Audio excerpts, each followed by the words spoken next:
มาแต่งเขาสบายดีมาแต่งเขาให้กิน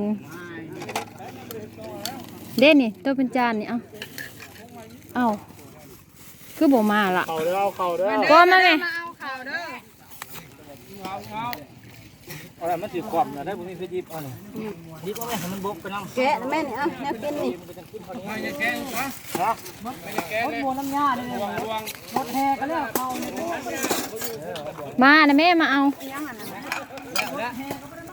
เด้เขากองนะกองอยู่นี่น่ะข้าวเจ้าละล่ากับมีเด้อ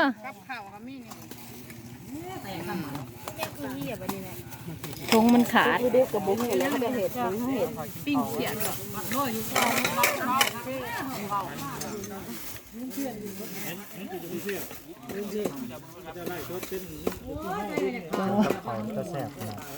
จับให้ในป่าเนี่ยอ่ะเห็นเมิดแม่ทั้งบ้านเขาหลังคาบ้านเขาเนี้ยวบันนี้เขาเจ้าเขาพัดบ่พ่อไปใครต้องการเขาเนี้ยวมาเด้อเขาเนี้ยวกะลายเด้อเขาพัดถ้าเอามาแต่กระติกเดียวนั่นชิมาน้ำล้างอยู่ย่างอยู่มาเด้อพะอยากเขาพัดนะบ่ทานเลยกินเขาเนี้ยวห่มนั่นเองอาหารมาเอามายายเอาไปยายกันผูกเขาพัดกับมาเอาเด่นน่ะกล่องนะมาจับเอาในแม่นี่น่ะก็เอาไปเผื่อกันแน่เข้ากองนะเน่นี่นั่งหมูนั่งอยู่ขนาดกระลูกย่างมาเอาตีลาจะของใครของมันที่หากล้องกูแหละเผื่อเขานั่งอยู่จะเขาสิเหตุมานำลังหรือบ่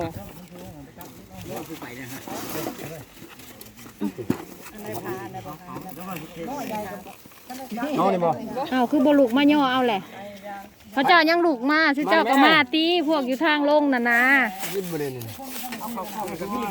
ากองก็มีครับก็มีเขาติ๊บก็มีเขาติ๊บก็มีเขาบ่ติ๊บก็มีเอาเขาติ๊บเอาติ๊บบักใหญ่ชุกๆใหม่ๆเลยเอาอุ้มเอาเด้อมันสิโยดต้มห้อยบ่พี่เกียรติเอาชมพักก็มีเด้อ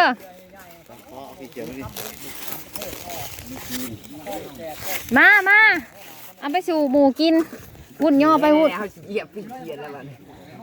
น้ำบ้าปิ้งเขียดนี่มาเอาแม่ย่อไปเป็นผ้าโลดมาเด้อหมูมากินน้ำกันมากินเบิดทุกคนไล่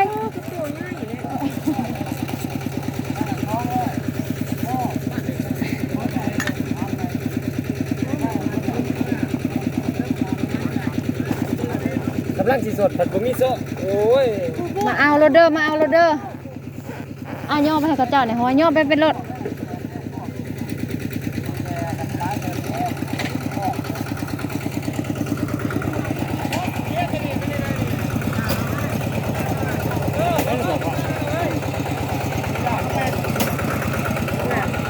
มาเด้อแม่ได้แล้วเข่านะติ๊บเข่าเอาไหมกับเจ้าเนี่ย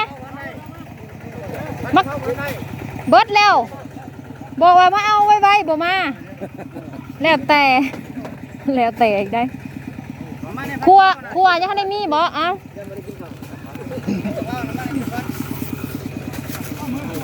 เบิดแล้วเด้อแล้วแต่ว่ะนี่มันคือบ่มีติ๊บเขาเขาเบิดแล้ว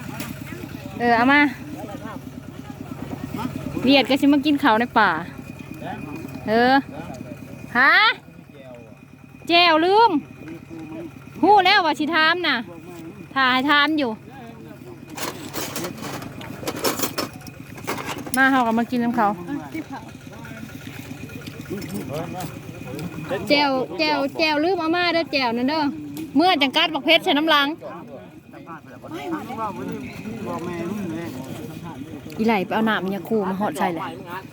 อีไหลมันมาแล้วไหวปะเนี่ยบ่บ่ทั้งหลังเขานี่ทั้งหลังมีได้ทั้งหน้าคุณบ่มีได้ไปแบ่งเอาถอยเอาไปก็เจ้าโลดก็จะเจ้ากิน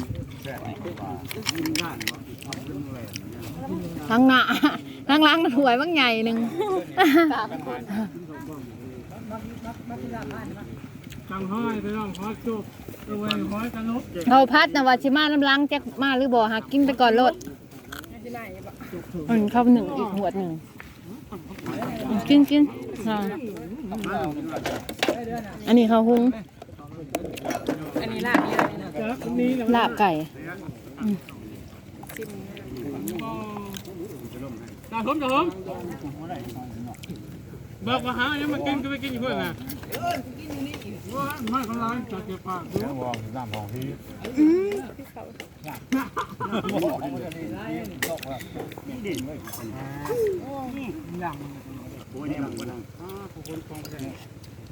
มาตลาดเลยอันนี้แม่กี่คนใส่ดอกมีคนใส่อยู่หลายแล้วจะมาคนใส่คนใส่เลยส่งไปแดนใต้เฮ้ยกินละ บ่พ่อมาเอาข้าวเหนียวอีกเด้อ เจ้า เขาก็จะเผาคนละกล่องให้ ชั่วให้กินอยู่ก็จะยังมาหยาดนึงอ่ะ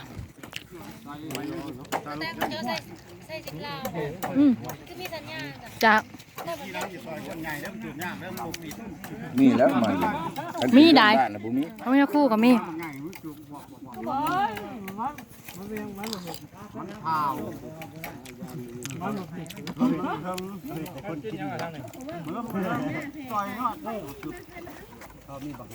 กินตรงไหน มา เหยียบกุ้งฮะแซ่บอยู่บ่เนี่ย แซ่บ แล้วหันไก่เมีย อย่างผ่านมาแต่ได้ผ้ากูแซ่บทุกผ้า แซ่บผ่าน ไม่แซ่บผ้าทุกท่าย พาน้ำเมียบ่ มีน้ำกินหน่อย หมูน้ำมันก็ตุ้งห้าวยังอยู่เนี่ย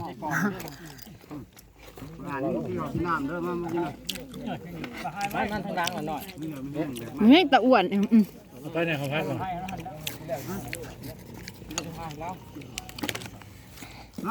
เนี่ยกินหลายอย่างแล้วเป็นผ้าเด้อมาเด้อน้อยใจ ผู้ใหญ่ชุดเดือนไปชายชู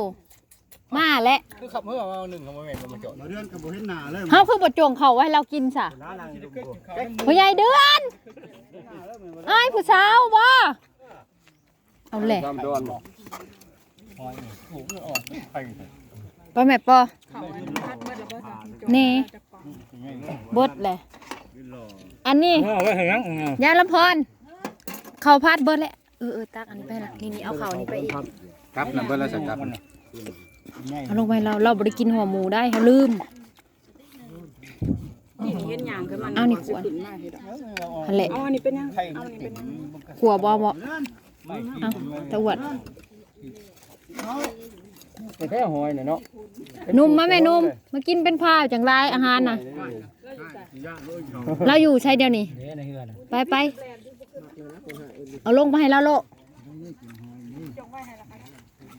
แซ่บขนาดบ่ ผมกินอย่างอื่นแล้วกินแต่หอยอย่างเดียวทั้งก็ไปสั่งจมูกแต่มันเลยบ่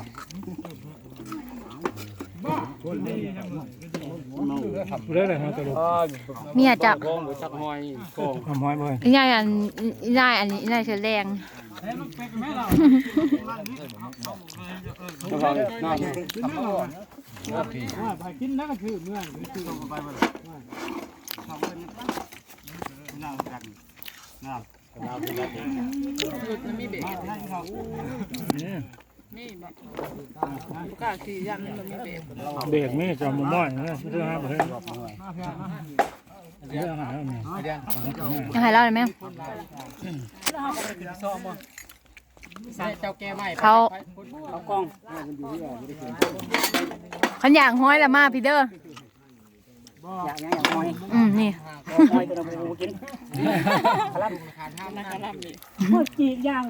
ส่งขาดทำอีกทำเจ้ากินส่งเลยเนาะ